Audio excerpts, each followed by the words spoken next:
They've been great to us this year, and it's really, I think we've got it down to a pretty well-rounded team.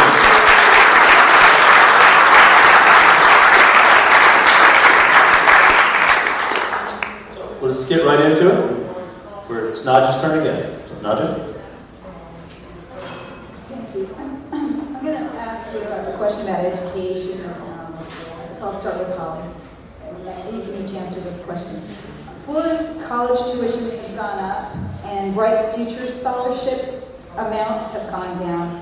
Some lawmakers propose that Bright Futures be less merit-based and more focused on the financial needs of the student. What do you think about that? I think it all comes down to balance. We have to find common ground on that. Need is obviously a huge part of scholarship, but you shouldn't punish a student just because perhaps they're middle upper class, but they have the merit. So I think we definitely need to strike a balance, and I'm happy that our state is doing a little better when it comes to the budget, and I'm hoping that we will not necessarily have to cut education anymore, and any extra funding that we do have that will go towards education and hopefully towards things like Bright Futures.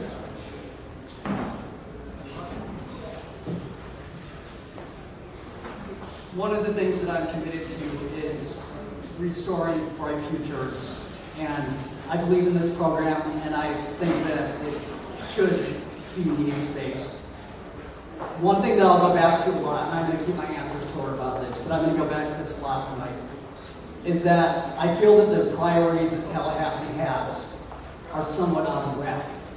And that when we look at cuts to Bright Futures or even education, it's a direct result of misprioritization, where we put our money into other things instead of education. Holly, this is for you. Is there some position that this administration, the governor, has taken that you would like to change or don't agree with?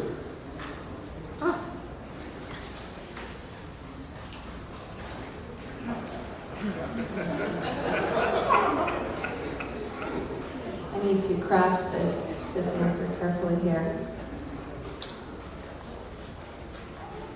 I would say that I am proud of Governor Scott and that he is working his way around the state, and I'm happy that he's making education more of a priority. I think in the 2 previous years of his administration, he did not make education or teachers a priority, and I would leave you with that. I'm happy that he's changing his priorities, and like I said earlier, hopefully the budget will allow for more funding for education. Ian, I don't think I need to ask you that same question. I'll tell you something I like that he did do. One thing that I do like that Governor Scott did is that he has made expanding our ports in Miami and Tampa a priority, and I think that we need to invest in the long-term infrastructure of our state because of the fact that we're so close to major markets in Central and South America. Okay, this question is for Holly. Holly, how would having a Republican as our state representative be better for us in the Keys? Thank you, Jenna, and I'm a proud Republican, and I would better serve the community being in the majority. Party does matter when it comes to being somebody in Tallahassee, and as I've stated before, I've had the pleasure of working for both a Republican leader and a Democratic leader, and I feel I've learned the best of both worlds, and I think that I can use my knowledge and contacts and my experience to cross the aisle and help us out in the Keys. I also have good relationships with Republican leaders and their staffs. In addition, I have good relationships with Democratic leaders and their staffs. And I'm hoping that that will be a plus for me and getting results in Tallahassee. The other side? Yeah, I'm sorry, I'm rephrasing the question in my head. How would having a Democrat as our state representative be better for us down here in the Keys? Well, first I'd like to respond to what Holly just said somewhat. And that I think that Ron Saunders, as a Democrat, demonstrated that you can be incredibly effective even in the minority party. But one thing that I want everybody to keep in mind here is that this race does have some statewide ramifications that deal with partisanship, and that this seat right here is probably going to be the deciding factor in whether or not the governor has a veto-proof majority for the last 2 years of his term. Democrats need 41 seats. If Democrats lose this seat, then it's unlikely that it's likely that the governor will have a veto-proof majority during the last 2 years of his term. So there are ramifications in terms of partisanship. But I think it's possible to be effective as a Democrat and a Republican in the state legislature. And a lot of that just has to do with tone and being willing to work with people and being able to disagree and being okay with that.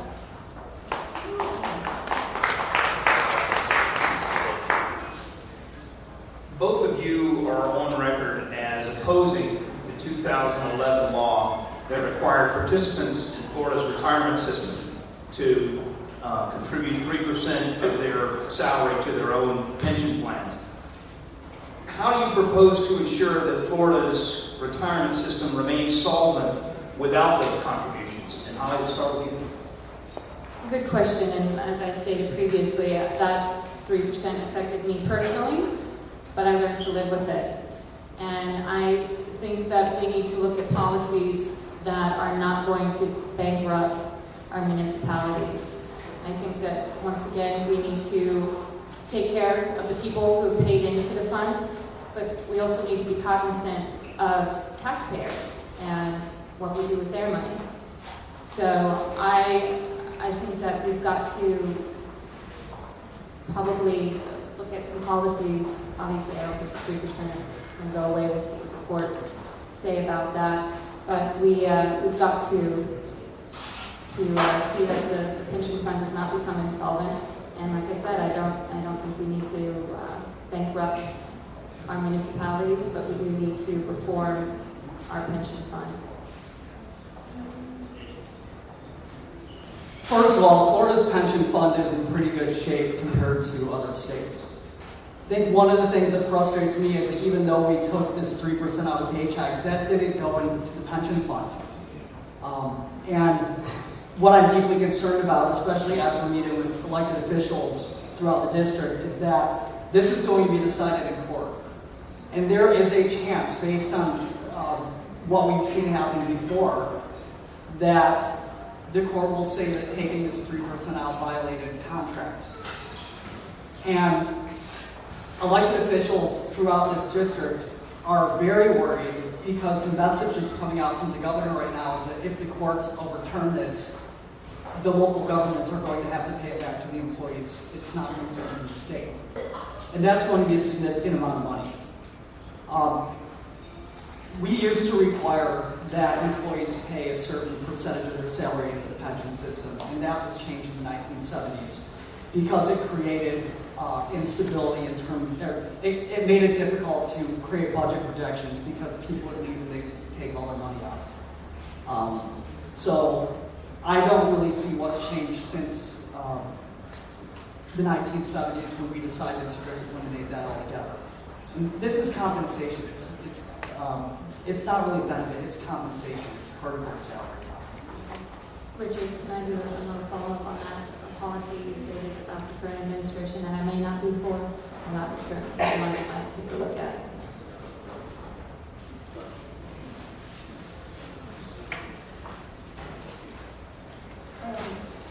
This is for each of you. Where would you stand on legislation that would allow the proliferation of casinos and gambling in Florida, should such a bill come before you in the future?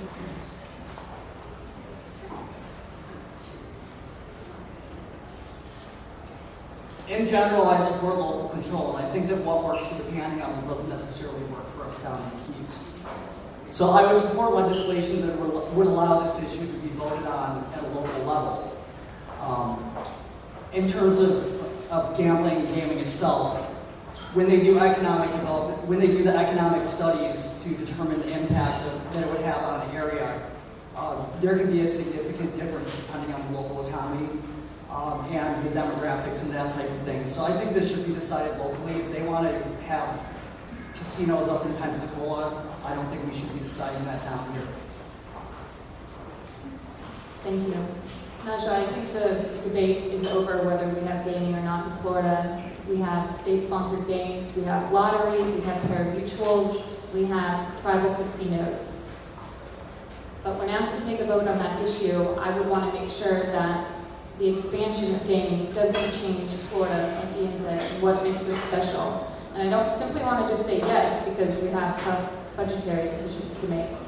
And I agree absolutely when it comes down to local control, that I think it needs to be on a community-to-community basis, and that the idea needs to be brought to the voters and let them decide.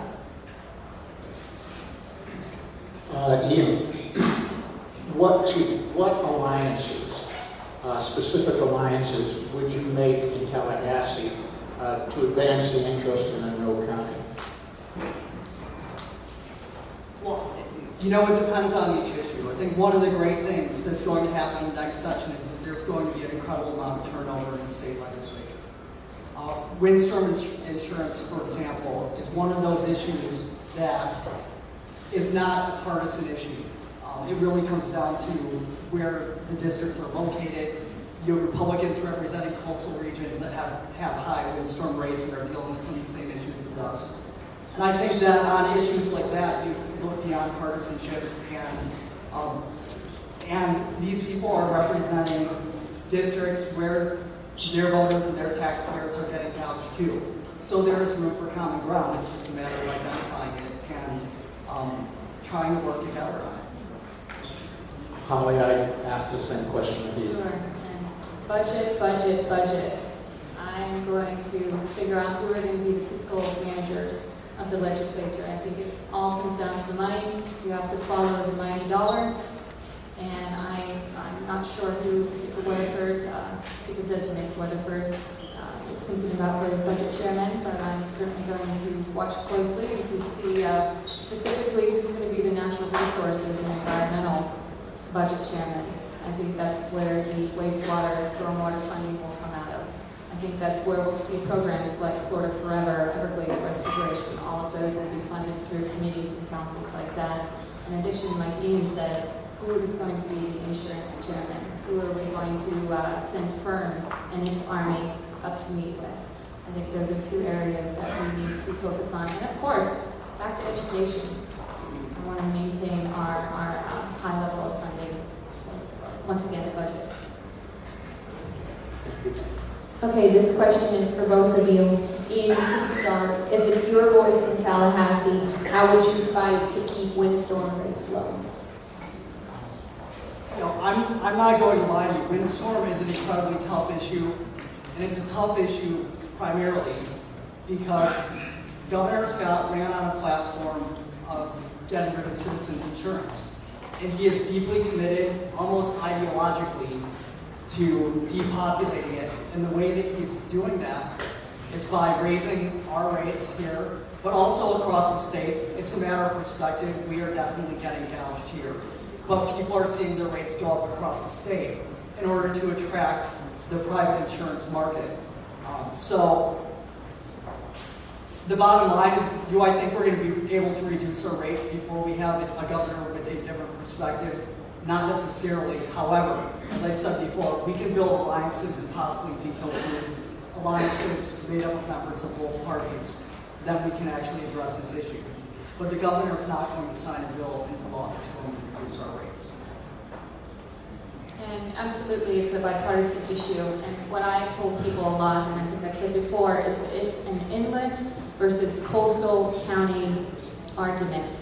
And the coalition of coastal lawmakers need to band together, both parties, to present sound arguments to the inland I-4 corridor and otherwise lawmakers. And you have to attack windstorm insurance from many different angles. I think we need to present our argument to the federal government for a national catastrophic fund. We face, every different part of the country faces catastrophes. We should have something that unites us all so that we can be better prepared. Citizens was created, I believe, back in the 70s to ensure just the Florida Keys. And it somehow has ballooned into this giant government bureaucracy with billions of dollars of reserves. And we let that happen? Did the legislature let that happen? Did Florida let that happen? I guess so. But now we need to focus on how the governor and otherwise, how are we going to shrink citizens? How are we going to depopulate? Why is citizens writing policies in Marion County where the private sector is still very strong? Of course, it's cheaper. We would want the cheaper version, but that in turn raises our rates where we have nobody else to insure us. So I think we need to continue to root out fraud, work with the private sector to bring competition back to the marketplace. Should we secede from the union, perhaps? I don't know. I think there are many different, there are many different options on the table, and believe me, we'll have a seat at the table. Can I just say one more thing? Well,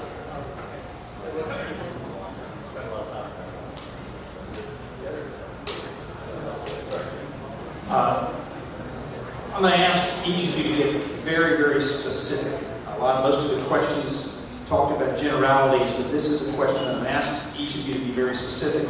Under current House rules, each member of the legislature is allotted 6 bill slots to sponsor up to 6 bills. The bill filing deadline this year is in December. The election is in November. So hopefully you've had a chance to ponder, if elected, what bills that you would sponsor. So I'd ask, Ian, I'd start with you. Not all 6, but be specific if you could. What bills would you sponsor in your freshman year? You know, the very first bill that I think any representative from the Keys has to introduce is to fund the North Sewer project. That's the bottom line. So that would no doubt be the first. Another piece of legislation that I'd like to introduce would be sort of Bright Future Scholarship Program. Obviously, I think that's something that other people in the legislature care about. So I'd probably sign on as a co-sponsor. Thank you, and I think my number one priority would be sponsoring a joint resolution asking the federal government to consider a catastrophic fund and find a Senate sponsor, obviously, joint resolution. And second, of course, would be to support our wastewater and stormwater efforts. And another thing that my 2 former bosses often did, and I would like to carry on the practice, is that they would convene a roundtable of community leaders from Southgate to Key West and sit and listen to their needs and what they wanted to see sponsored. And our 2 areas, regions of our district are very diverse, and we need to recognize that folks deserve an equal opportunity to present their needs to us, and not necessarily 3 bills go to Southgate and 3 bills go to Monroe. I think we have to see where the most amount of need is, and strike a balance and get the leaders together and see what's on their agendas.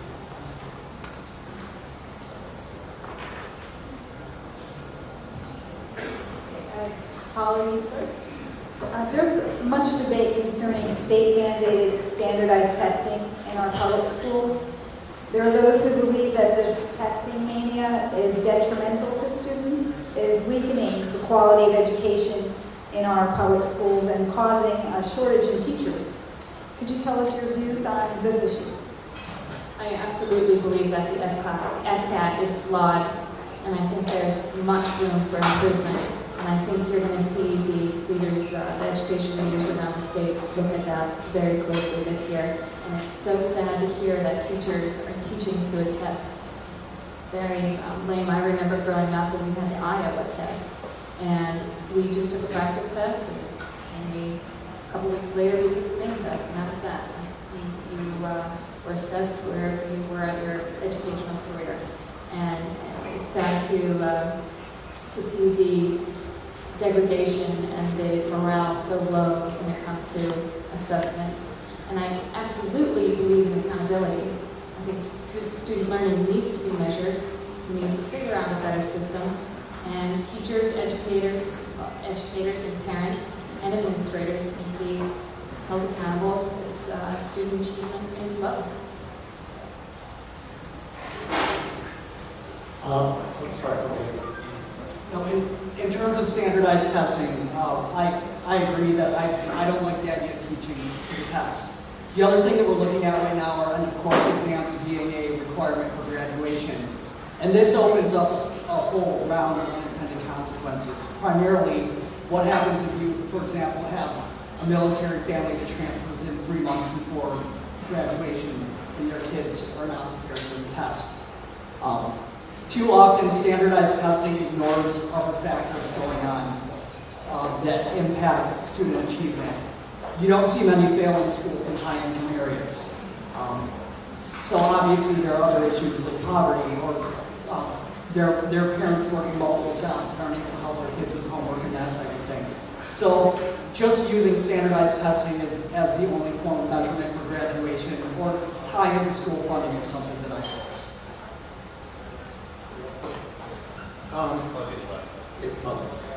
Just a follow-up, real quick follow-up. It's not only about the students, it's also about teachers and accountability. The testing showing how good or how not so good a teacher is. If indeed the FCATs are gone, how would there be a teacher, how would you feel there would be teacher accountability? And maybe this might be more for the board of education candidates. No, I think that if the FCAT were to go away, it would be replaced with something similar. Merit pay is kind of strange, but I also believe in incentives and rewarding teachers for high performance.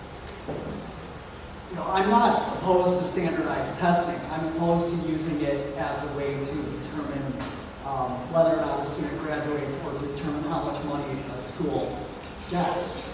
Because often when we use that as a measurement, we're providing less resources to the schools that need them.